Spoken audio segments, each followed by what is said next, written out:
I'm Cheryl from Tiny Modernist. Welcome to our tutorial on how to make up Biscornus. These lovely little shapes are a fun alternative to finishing your cross stitch in a frame. They're fun to make up and they're very decorative. You can use them as they were intended, which are little pin cushions, or you can use them decoratively. I stack them up in baskets or crates or on shelves. You can see here the January and February Biscornus together from the 2019 Biscornu of the Month Club. I think these would look great as a little stack. Just the colors work nicely together. And today we're going to learn how to make them up. So the one we're going to be using is the January Dragon Biscornu. So you'll see in the following tutorial how to take the finished flat stitching and turn it into these fun pincushion shapes. So enjoy the tutorial. The design you see here is the Dragon Biscornu from the Biscornu of the Month Club in 2019. It's the first release, the January pattern. And if you're interested in stitching this or any of the new 2019 Biscornus of the months, you can find them on my website at tinymodernist.com. So some of the things that you're going to need for the assembly of a Biscornu are some snips, a sewing needle, which I recommend rather than using a stitching needle, and today we're going to be using DMC 700, which is what the chart calls for along the edge, and that actually is going to become our sewing line for assembly. So I've cut the design once it's finished stitching. I've cut the design about 3/8 of an inch. This is our seam allowance, and the first thing to do is to finger press them back. So I'm going to flip it over and starting along these sides, I'm just going to press each one of these sides along the edge, right along the sewing line. So I'm going to do that on each side, and you'll notice I'm just doing the edges. I'm going to come back and we'll deal with the corners after. So once all 4 sides have been pressed towards the back, I come back and miter the corners. So you can fold it up right to the stitching line as a little triangle, and then you fold in first one side and then the other, and if you're lucky you will end up with a crisp little corner here, and that just makes the finished Biscornu lie a little flatter. So when you flip it over, your piece should be a nice little square with the seam allowances folded under. Don't worry if it's not laying flat at this point. By the time we stitch it together, it will look fine. So I've folded the edges back on both my front and back piece. And the next step is to find the middle of one of the sides. You can either mark it with a marking thread or a pin. I've used this pretty pin here. You want to find the very center stitch of either side, and this is where you are going to join the corner of one side to the center of another.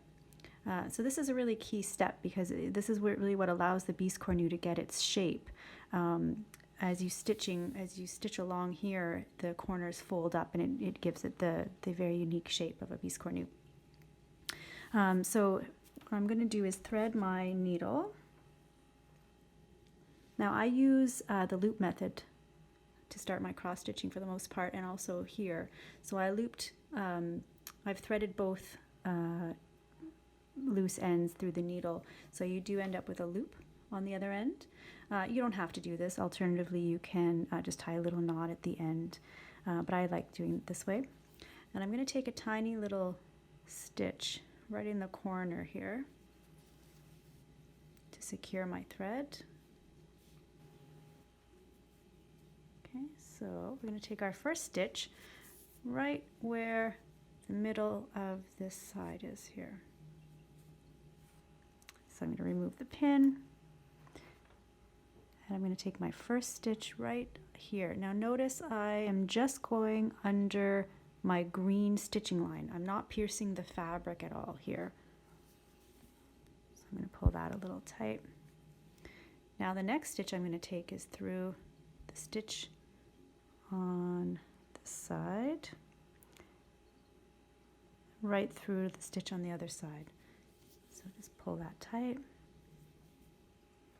I'm going to continue along this way. So I take one stitch on the front, one stitch through the back.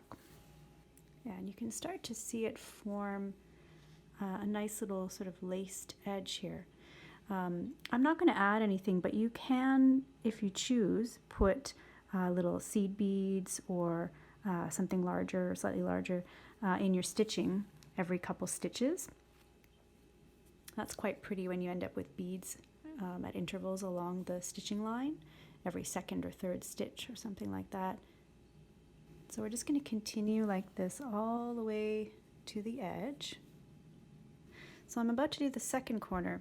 I'm about 3 stitches from the edge here, so I'll show you how to do it. You continue doing just as you were before, taking a stitch on either side. And then I'm going to very carefully fold the other one over so it kind of creates the corner first. And then you can take your stitches. So just through the thread and on the other side.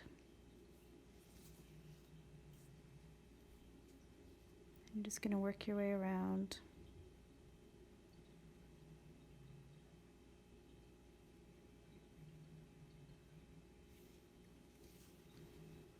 So now I'm just going to continue along this side, just as I did the other one.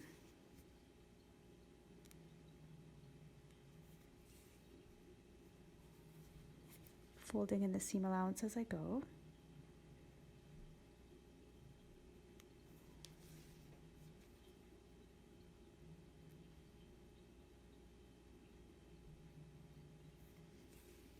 There. So now you can see we're starting to get the third side forming. So as you can see, I've stitched around the entire Biscornu, and I've stopped just before the last 2 sides. So it looks like this funny little mouth. And this is actually the space we're going to use to stuff the Biscornu. Now I use generally fiber fill, just classic fiber fill you can pick up at a craft shop. It comes in big bags and it looks like fluffy cotton. And this is what we're going to use to stuff it. So what I do is I pull off little bits that are easy to manage and I stuff it in. And I find one of the tricks to stuffing a Biscornu properly is to make sure you stuff the first little bit towards the bottom and then you work your way up. So you really have to make sure that the far corners get enough stuffing. So I'm going to push it in there and you can see it's already starting to look like a nice shape here. So I'm going to just keep pulling tiny manageable bits of stuffing here and pushing them down into the corners in the back.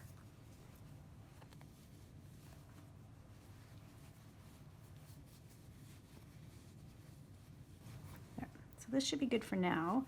I'm going to stitch another side, and then just before I close it up I'm actually going to put a little bit more stuffing in just to make sure these last 2 corners are really stuffed well. Okay, so as you can see I'm just a few stitches away from completing the Biscornu. So I'm just going to show you how to finish off here. I'll take the last few stitches and then the last couple are just going to be in the corner. And I'm going to take one more tiny stitch and run my needle through the loop. And that's going to secure it.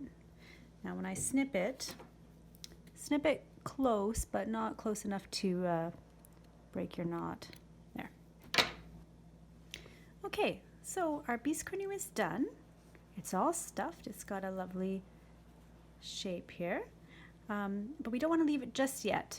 We want to attach a button on the front and back in the center. And by pulling those buttons together, that's what gives it the nice shape, cushion shape. So I've picked out 2 pale buttons. I don't particularly like buttons that overtake the design, so I generally choose something sort of pale. But feel free to go with whatever color or style suits you best. I think the only thing to keep in mind is you want something small enough that it's not going to overlap your stitching. Otherwise you'll start to lose the detail of the feet there.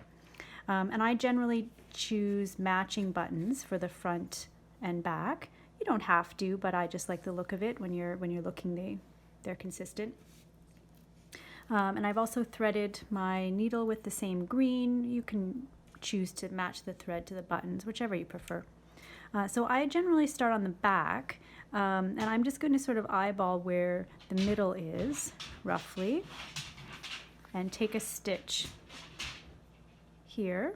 Again, I've got a loop on the end, so when I run my needle through the loop, it just secures it nicely there. So we're going to stitch both buttons on with the same thread. So I'm going to loop through my button like that. And then I'm going to go back down through the Biscornu here, and I'm going to come up on the front. So if you squeeze like this,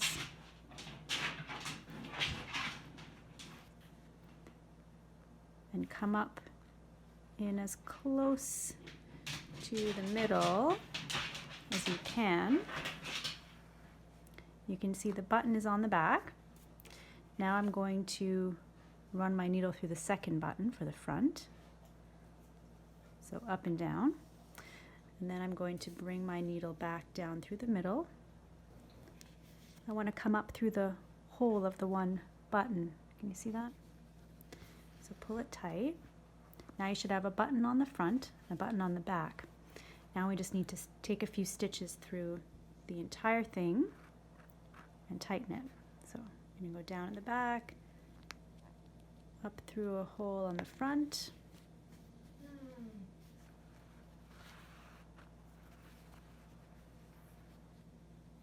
down on the front, up through a hole in the back, up through a hole in the front, and this will be my last stitch. So I'm going to go down through the front, up through the hole in the back. Now this time I'm going to tie it off. So bring it down through the hole here, and I just want to come to the back of the button. Now I'm going to run my thread around 2 times. So 1, 2, actually I'll do a 3rd time. Run your needle through the stitching. Put your needle through the loop. Give it a tug. And then you've got your shape here, and I'm going to just snip my thread off. When you snip it, you want to snip it so that it's underneath the button, so you don't see the tail, and you're all set. Congratulations, you finished the tutorial and now you have a wonderful Biscornu. Thank you so much for joining me today. I hope that you enjoyed this tutorial. If you enjoyed what you saw, then please like my channel, like the video. You can follow me on social media at Tiny Modernist. I'm on Instagram and Facebook and Twitter. And join us again in our next tutorial. Thanks so much. Bye-bye.